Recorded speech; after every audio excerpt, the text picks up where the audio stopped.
जनी जाहूँ वे सुंदर दुल्हा ससुर के नगरी, ससुर के नगरी हो सरवा के नगरी, ससुर के नगरी हो सरवा के नगरी।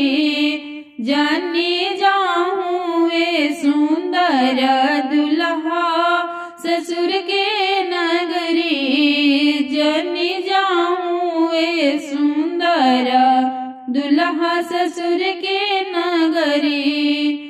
ये ससुर जी के धिया वापस हेठे नगन, ये ससुर जी के धिया वापस हेठन गन।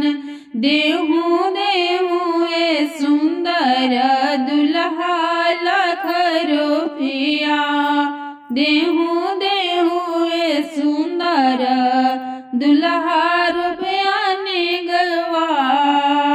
जनी जाहूँ ए सुंदर दुल्हा ससुर के नगरी, ससुर के नगरी हो सरवा के नगरी, ससुर के नगरी हो सरवा के नगरी।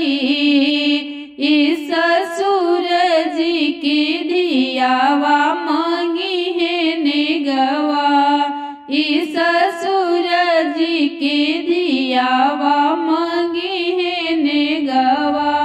देहूँ देहूँ ए सुंदर दुल्हा गल चैना, देहूँ देहूँ ए सुंदर दुल्हा गल के चैना।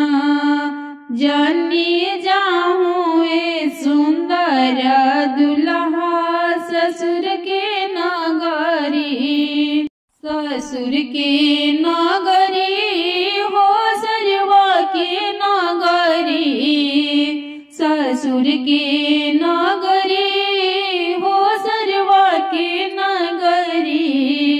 जनी जाहूँ ए सुंदर दुल्हा सरवा के नगरी, जनी जाहूँ ए सुंदर